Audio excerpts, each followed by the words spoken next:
Fake holiness is a result of submission to external principles, which were imposed on the human to walk in. Some people fake it to live in holiness. It's ugly. This is what I call an oversaved Christian. Have you ever heard of this term, oversaved Christian? An oversaved Christian is like you're with them in Mecca's, McDonald's. Old McDonald's had a farm. So imagine you are with that oversaved Christian in Mecca's. And then you say, man, I'm hungry. And he will say to you, this oversaved person will say, Jesus said, I am the living bread which is descended from heaven. He who eats me shall never hunger again. Okay. Oh, I'm thirsty. Jesus said, I am the living waters. He who drinks me shall never thirst again. All right, bro, what's wrong with you? Oh, I don't know where the car keys are. Jesus said, you need the keys to enter God's kingdom. He said, I don't drive a kingdom. It can't fit in my garage. Relax. All I want is just a Big Mac and a big can of Coke. Don't act as if you are holy, faithful to the Lord. If you're faithful, keep it to yourself.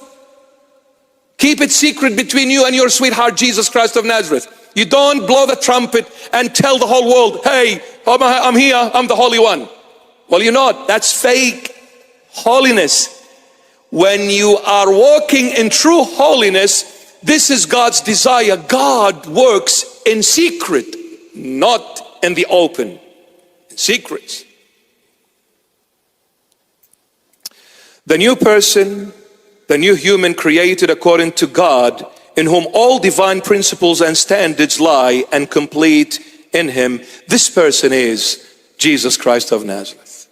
This is the standard of God for every human being to be like Jesus Christ. This is the only man that walks in true righteousness and holiness. This man is knocking at the door of your heart and says, will you let me be born in you, and through me I make you a new human, created.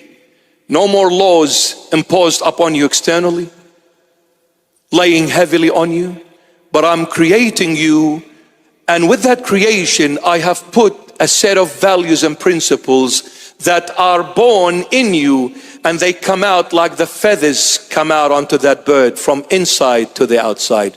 Because when they come out from inside, then you are free, you are a new creation, and you live what you are experiencing freely.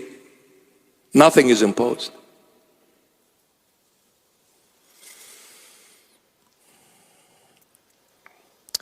Jesus Christ is the exalted example for me. He is the true leader. He is the wish desired. I wish to be like him. Shall we continue? Are you tired? Are you happy? Are you sure? A skinny guy said to the fat guy, what's going down, brother? Very good. 3 foundational principles for every family are found in 2 Timothy 1:7. 3 foundational principles for every Christian family are found in 2 Timothy 1:7. 2 Timothy 1:7. St. Paul is writing this epistle to his disciple Timothy. He's saying to him in 2 Timothy 1:7, for God has not given us a spirit of fear, but of power and of love and of a sound mind. 3 foundational principles for every Christian family to hold on to live and to acquire. What are these 3 foundational principles for every Christian family? They are power, 1, love, 2, sound mind, 3. If we acquire these 3 things, that family is all for Christ. Power, love, and a sound mind. For God has not given us a spirit of fear. Do not be afraid. Fear equals cowardness. Fear equals cowardness. Sound mind equals self-control. Self-control. 3 things for every family: power, love, sound mind, i.e. self-control. Now, fear is cowardness. Where did this come from? Cowardness or fear is a combination of weakness and selfishness. You see, fear comes out of weakness and being selfish. When you're weak and selfish, you have fear, and fear leads to being a coward. Because of weakness, fear comes, and fear generates escape. See, these words are very deep. Because of weakness, fear comes, and what does fear do? Generates escape. I'll give you an example. There are some fathers or parents, they become weak. They start fearing.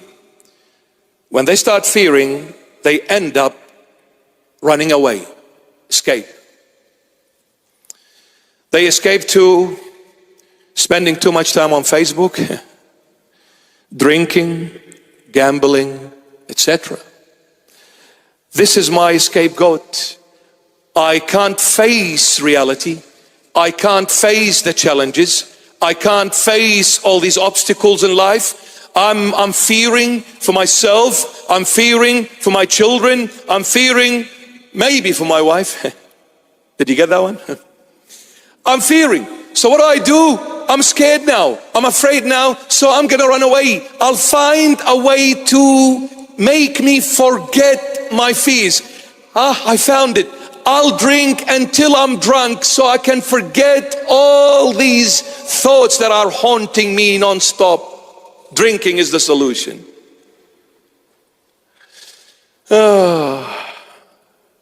They destroy themselves and the family with them. Gambling is the solution. Destroy themselves and family with them. Drugs is the solution. Destroy themselves and family with them. So many families, couples I have come across, because of drugs, alcoholism and the rest, they ended up walking away from one another. Why did you seek gambling? Why did you seek alcoholism? Why did you seek drugs? Because I got scared and I didn't want to admit that I have a fear, because I don't wish to be seen a coward, especially the man. I'll hide my fear and cowardness with a scotch on the rock and a white powder in that plastic bag. This new human produces beautiful behaviors because the inside is created. It's not imposed anymore. It's a new creation. It comes from within. And anything that comes from within is natural. It's not unnatural. Anything that comes externally is unnatural, uncomfortable. But when it comes from within, it is natural. I'll explain it more to you for you to understand where I'm coming from. Imagine this with me. You know, especially in the Middle Eastern countries, years back, there was what they called arranged marriages. The parents choose your partner in life. Whoa! The poor guy, the first time ever he would see what kind of a looks his future wife has is when he's already married. Tough luck, too late. He lifts up the veil and hope for the best. If she is Mariah Carey or some other one, kind of scary. Imagine you don't love this person, you don't know this person, but mom and dad, especially dad, he will say, you listen to your dad and you will do accordingly, else whatever I say goes. You will marry this person and tough luck. Imagine you are living with someone you do not love. How are you going to last? It's hell. Why? Because it was a principle given from outside to you, i.e. imposed upon you, weighs heavily. I can't breathe. I'm imprisoned. I don't know what to do anymore. But when you choose your Rosella, Juliette, oh là là, impossible. Vous êtes très jolie et très gentil. When you choose, that wasn't French. When you choose, well, I have to speak all these channels because I've gotten people from Taxomic, Sweden. I'm getting people from Switzerland. I yet to learn a few words in that language. I have to learn more. So I'm trying my best. Habib Albi, that one easy. But imagine you choose the person. You fall in love with that person freely, naturally. You see, it's an internal principle. It's an internal principle. Internal principle is light. Internal principle is freedom. Internal principle is you, not someone you are pretending to be, which you can never be. Why? Because God never created you to be someone else but you. Christianity came to set you free, not impose upon you laws in order for you to do them, and if you don't, you are doomed. No. This is why Christianity is based on love. And that's why love is associated with a person, not a law. Law doesn't love you. You break the law breaks you. But the person that loves you, even if you break them, they will forgive you. Because they love you. The law has no mercy. You break me, I'll break you. Non-negotiable. But a person, no. This is why Christianity is totally different to every other religion out there, with all love and respect. There's no comparison. Because all religions are to do with laws. The only faith in existence on earth that is to do with love is Christianity. Why? Because we're dealing with a person, and this person is the new creation, Jesus Christ of Nazareth. All glory to his holy and mighty name. You come to love this person. And when you accept this person is born in you. This person comes out of you from inside outside. The principles grow and are from within. That it is a natural instinct. It's a natural reaction. That's why with Jesus there is freedom. With Jesus there is prosperity. With Jesus there is enlightenment. With Jesus there is everything good that you could ever imagine.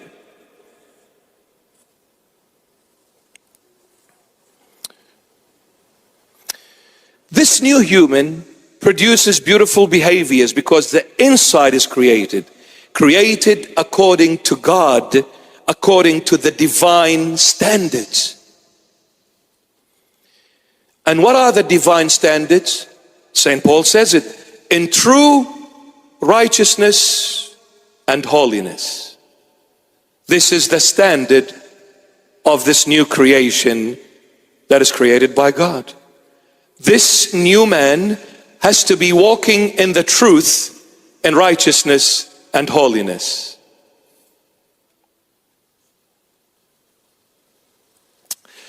The word righteousness, we said it's the work of God, but it also means being in harmony with God.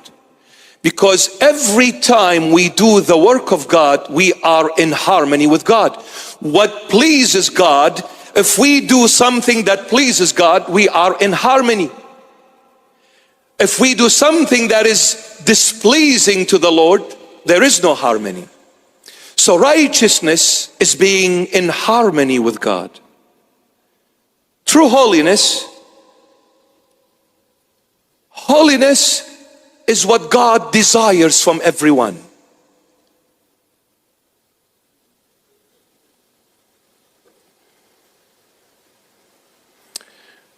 With all love and respect to the Dalai Lama,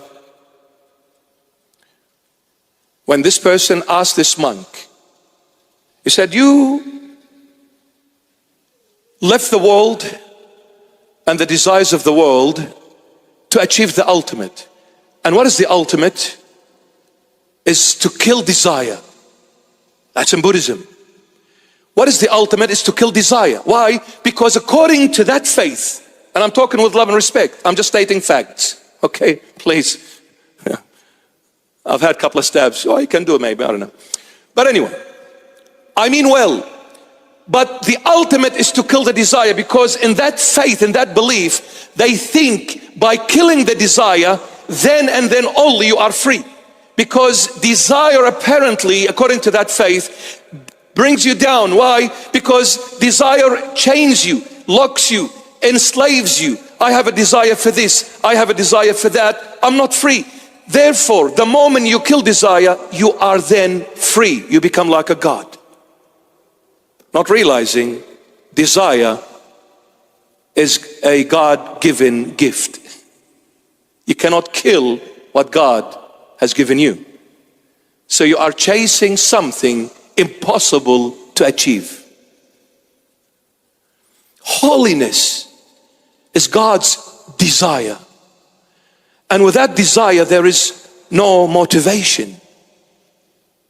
How are you going to go forward if there is no desire? But the problem is, the problem is not in desire itself, but in the imbalancing of that desire. You need to have a balanced desire. You will chase holiness. Because when you let that new creation grow in you, He will teach you on how to desire holiness, which God desires. Righteousness, you are living in harmony with God. Holiness, you are living and walking in God's desire. And when God desires something and you do it, the rest is history. Therefore, it is not the fake holiness